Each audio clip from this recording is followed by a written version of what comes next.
Bonjour à tous, pour ce premier tutoriel vidéo sur la retouche photo, je vais tenter de vous inculquer les bases de la retouche et du compositing. Alors aujourd'hui j'ai choisi une image que j'ai piquée d'une chaîne YouTube de Jérôme.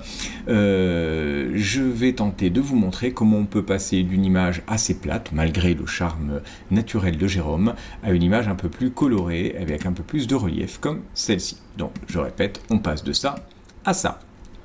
Alors, comment on y arrive? Vous allez voir que c'est pas bien compliqué, il faut juste de la méthode et de l'organisation.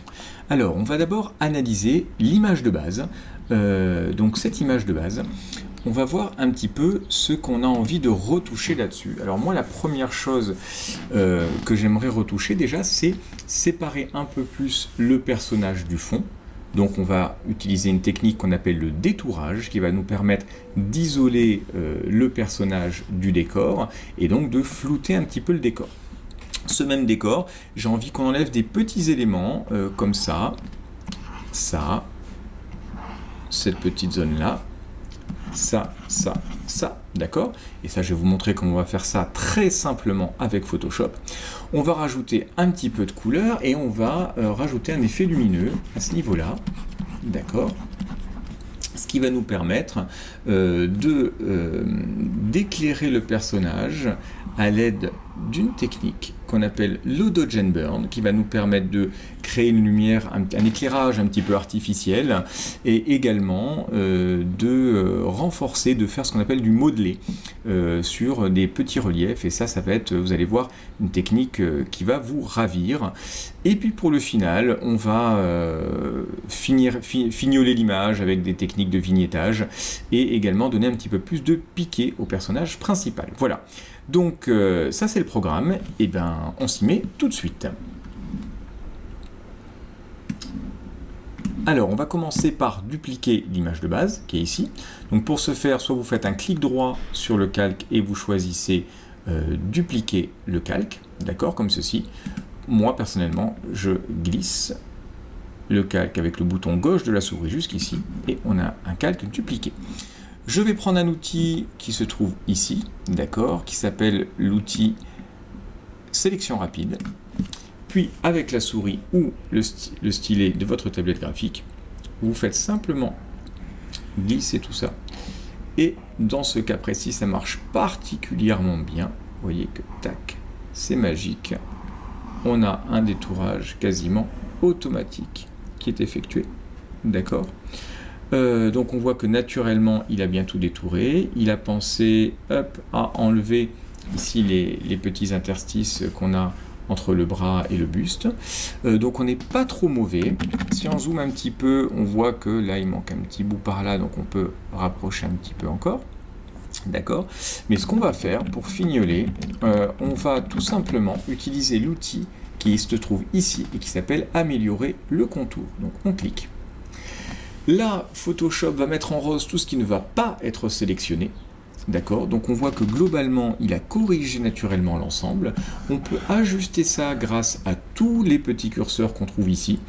Donc ces curseurs, je vais les laisser tels quels pour simplifier la démonstration. Mais sachez que tous ces outils pour améliorer le contour et autres, on va les utiliser selon le type de détourage que vous faites, s'il y a des cheveux, s'il y a des poils, etc. Mais également selon la taille de l'image, la résolution de l'image et la densité de pixels de l'image. Voilà, donc là on va faire simple, hein. Globalement on a quelque chose d'assez satisfaisant, en tout cas pour l'usage qu'on va en faire. Donc on dit d'accord. Juste un truc qui est très important, c'est ça, c'est la sortie. Donc on va choisir si on va extraire le personnage sur un nouveau calque avec un masque de fusion, un nouveau document avec masque de fusion. En l'occurrence, on va choisir ici un nouveau calque avec un masque de fusion, et je vous explique ensuite ce qu'est un masque de fusion.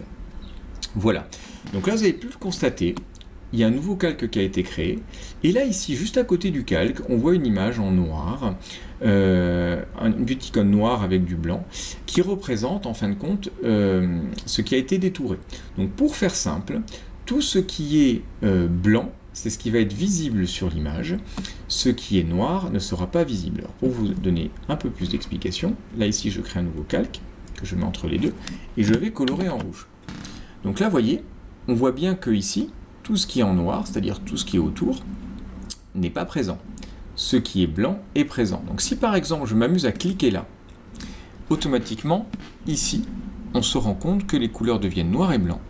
Si je dessine en noir, alors je choisis l'outil pinceau, hop, qui est là.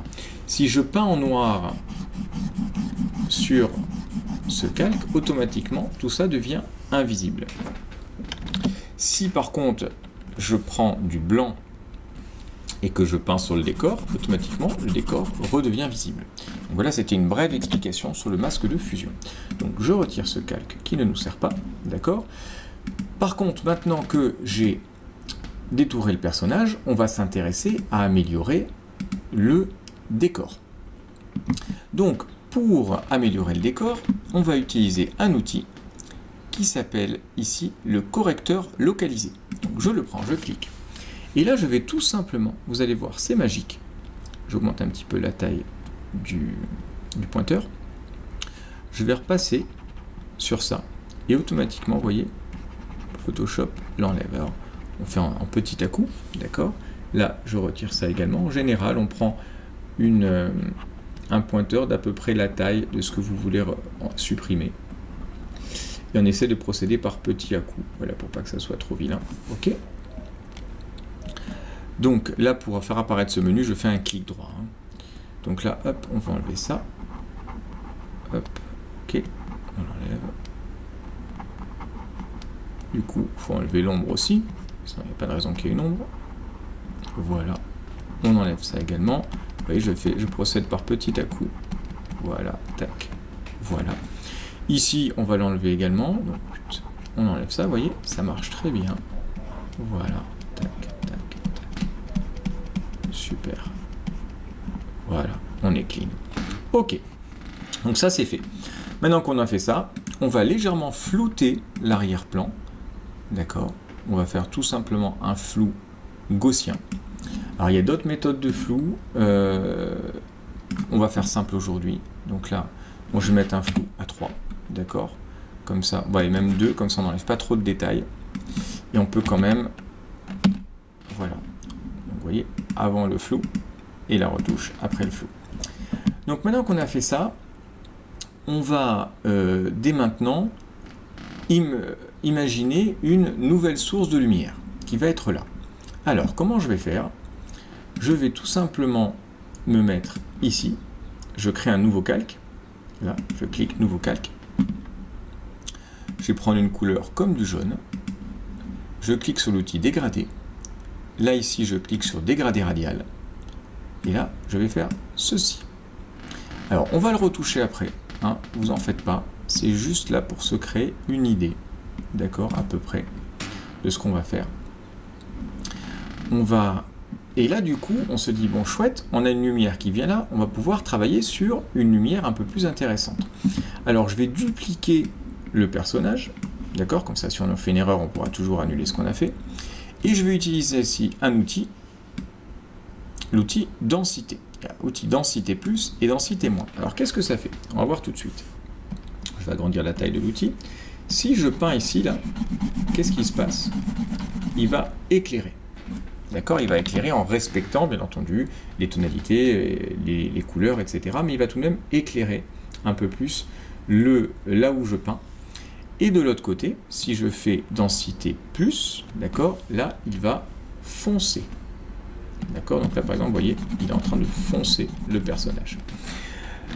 Alors, on peut, plutôt que de passer d'un outil à l'autre, on peut tout simplement garder un outil et en appuyant sur la touche Alt, ça inverse. Vous voyez, là, j'éclaire, mais si j'appuie sur Alt, je fonce. Là, ça évite de... Je reviens en arrière. Ça évite d'avoir à chaque fois à changer d'outil. Donc là, concrètement, comme le soleil vient là, on va éclaircir toute cette zone-là. Donc là, on va faire ici, tac, un petit peu au-dessus. Là, vous voyez, la manche, ici, d'accord? On va, même si techniquement le soleil ne viendrait pas de là, bah pour le visuel, on a juste envie de faire un truc joli, pas forcément un compositing ultra réaliste. On va faire ça, ouais, j'insiste un petit peu, tac.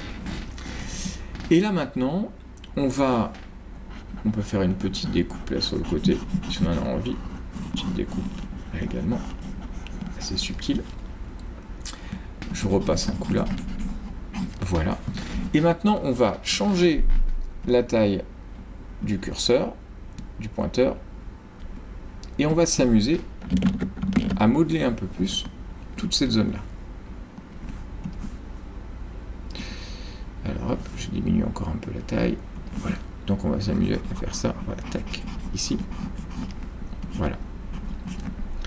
Et ça, vous voyez, ça crée un modelé un peu plus fort. Alors, je vais vite fait, mais c'est que moi, je passe beaucoup de temps à faire ce genre d'effet.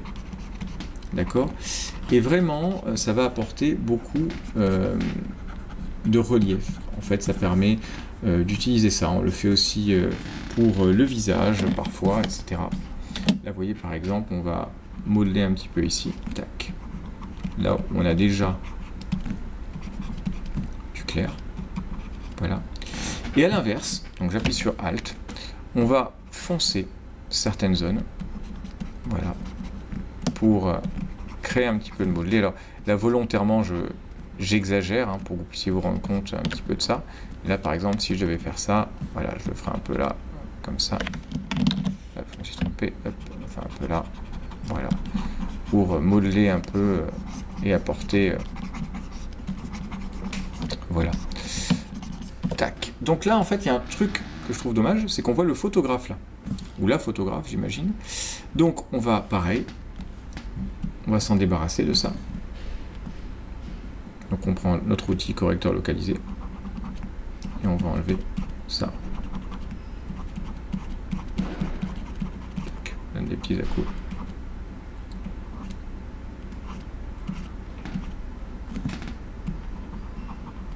Tac. Tac, tac.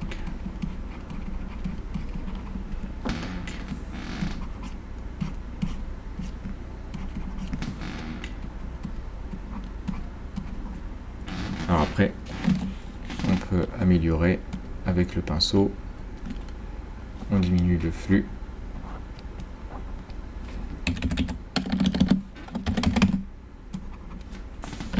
On pioche la couleur. Avec la touche Alt pour la pipette. Voilà, comme ça on peut améliorer un petit peu le rendu général. Voilà. Donc là, on a quelque chose qui d'ici reste correct. Donc maintenant qu'on a, on a retouché ça, donc je remonte avant, après, d'accord. On va rajouter un peu de couleur. Alors là, je vais rajouter un masque, enfin un calque, pardon, et je vais définir ce calque au niveau de la zone où on va pouvoir dessiner dessus. Je vais créer un masque de fusion. Donc qu'est-ce que je fais? Je clique avec le bouton gauche sur le masque de fusion qui est en dessous. Et là, il va me reprendre la sélection qu'on avait déjà faite tout à l'heure. Ensuite, je clique sur le calque concerné. D'accord, je vais appeler ça halo jaune. Puis, je clique ici. Et ça va me créer un masque de fusion. Donc maintenant, si je prends du jaune, je reclique dessus là. Si je prends du jaune et que je m'amuse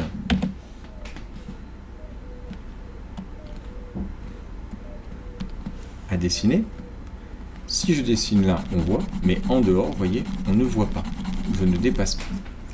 Donc maintenant, je vais prendre une brosse assez longue, assez large, pardon. Hop. Je mets ça là. Je fais juste vraiment les côtés. Tac. Vraiment, on est sur limite du halo. Tac. Comme un halo intérieur, je fais ça. Tac. Tac. Alors, je vais effacer cette zone-là. Donc, j'appuie sur E pour prendre la brosse. Hop. Tac, voilà, pour prendre la gomme, pardon. Je fais ici. Et voilà. Donc, maintenant, on a ça. D'accord ? On va l'atténuer un petit peu en mettant le calque ici en lumière tamisée. D'accord ? On voit que du coup, ça colore que légèrement. Et là, on arrive à quelque chose d'assez sympathique. Donc là, Maintenant, on va finaliser. Donc je vais atténuer un petit peu l'éclairage jaune qu'il y a là. D'accord. Je vais en rajouter un peu plus grand, un peu plus blanc, juste derrière, enfin devant, c'est pareil. Et après, je le mettrai derrière, voilà. Que je vais baisser en opacité. Voilà. Tac. Je vais regrouper ces deux calques dans un groupe. Donc là, je sélectionne les deux, donc j'appuie sur le premier. Le second, j'appuie sur CTRL. Je fais CTRL-G, ce qui me permet de les mettre dans un groupe. Je vais appeler ça Sun. Et là, je vais créer un masque de fusion. Puis je reprends mon pinceau et je vais légèrement atténuer en dessous. Là, voilà. Tac, comme ceci. Voilà. Donc là, on commence à avoir quelque chose de sympathique. J'ai envie d'avoir un peu plus d'intensité sur mon jaune. Donc je l'ai mis en lumière crue plutôt. Et je vais le baisser un peu en opacité. Donc là maintenant, pour finaliser l'image, j'ai envie qu'on la cadre un petit peu. Je vais créer ici un calque de réglage. C'est juste à côté de calque de fusion, masque de fusion, pardon. Je vais créer ici un calque de fusion qui est basé sur les courbes. Je vais baisser, ici en cliquant, je baisse un petit peu les courbes globales. D'accord. Vous avez remarqué qu'automatiquement, il a créé un masque de fusion. C'est parfait. Donc je vais tout effacer. Donc je vais rendre, là ici c'est tout blanc. Donc je vais tout le peindre en noir d'une façon très simple. Je vais inverser la couleur. Donc je fais CTRL-I. Là on inverse. Là je prends un dégradé. Ici que je règle en dégradé de la couleur vers du transparent. Je vais choisir cette fois-ci du blanc. Et je dis, bah tiens, hop, tu vas de là à là. Alors pour que le dégradé soit droit, j'appuie sur la touche Maj, Shift, tac, jusqu'ici. Hop. Alors, par contre, cette fois-ci, il faut prendre un dégradé linéaire, pardon. Donc, hop, j'appuie sur la touche Maj, tac, on est bon. Je fais pareil en bas, hop, jusque là. D'accord. Et voilà, on a une image retouchée. Donc je vous remontre l'image de base, qui était celle-là. Voilà. Et on arrive assez facilement à cette image. Voilà, j'espère que ce premier tutoriel vous a plu. Bien entendu, j'ai été très vite sur les techniques. On pourra reprendre certaines techniques beaucoup plus en détail si vous le souhaitez. Si vous souhaitez voir des techniques particulières ou des techniques de retouche, ou même pourquoi pas lancer des petits challenges, n'hésitez pas à contacter Jérôme qui me fera suivre. Je vous dis à très bientôt pour un nouveau tutoriel.